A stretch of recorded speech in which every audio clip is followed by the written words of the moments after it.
How would you feel if someone put caustic chemicals on your legs and giant blocks of wood on your feet?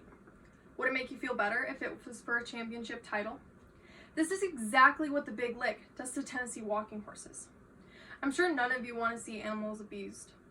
I've done extensive research on the Big Lick and why unethical trainers use this method.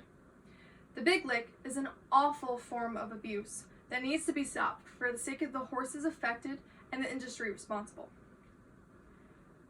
Today, we're going to talk about the harm that the Big Lick inflicts, what causes the problem, and how we can provide a solution.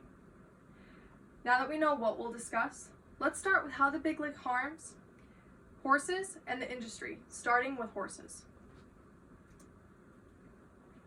Trainers will use caustic chemicals to cause intense suffering to the horse's legs. This makes the horse lift the legs up quickly to gain a desired movement. According to the academic report, Horse Soaring by Dr. Ram C. Purohit, published September 27, 2013, states that the chemicals used are kerosene, diesel, mustard oil, hand cleaner, and WD-40. Trainers will then wrap the horse's legs in plastic wrap so that the chemicals can absorb into the skin. Scars caused by this painful method are then removed with stripping chemicals. Harm is also caused to the horse's feet by adding large wooden blocks to make them lift their legs up higher. According to the website humanesociety.org, no author, accessed October 19, 2020, states that the horse's hooves are cut very short. Large wooden blocks are then nailed on. This causes extreme pain and pressure when the horse puts weight on its foot. This causes the horse to raise its leg quickly whenever it steps. Trainers will also attach chains that encourage high steps. This abuse gives the industry a bad rep. People from outside will generalize this training method and using deductive reasoning. A quote from an article on horsenation.com labeled Right, Tradition, or Abstinency, a look at Big Lick by a Tennessean by Leslie Wiley, published September 22, 2015. I was struck by the jacked up, wild-eyed, snorting, flaming, red-nostriled beasts, all sweaty and foaming, between the legs before they even entered the arena. How could this be the same breed that carried me on 5-hour rides up craggy hills, navigated slippery creek beds, and fast-walked for long stretches on loamy paths without breaking a sweat?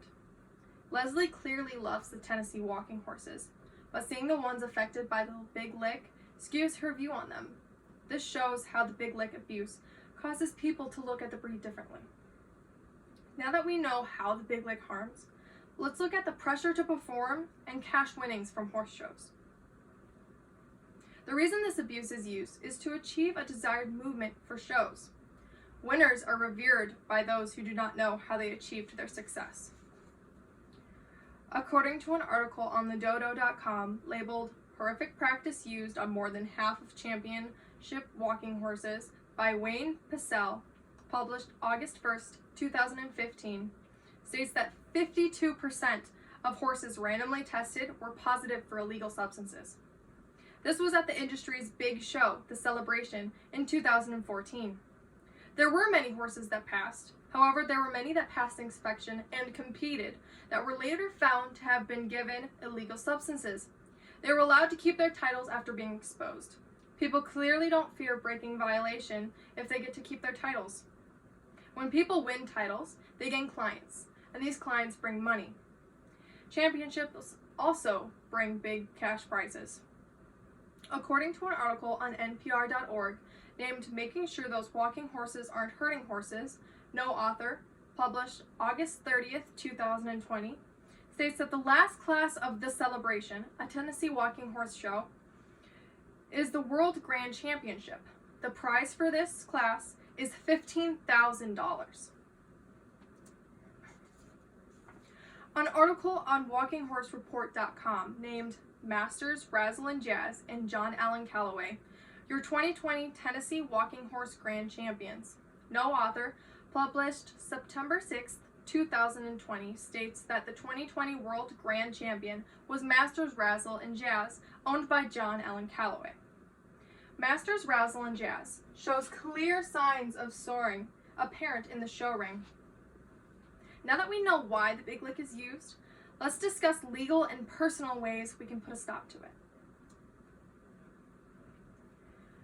We can enforce regulations, like when a person enters a horse show, they can get a barn inspection at a time unbeknownst to them so that we can see what is really happening behind the scenes.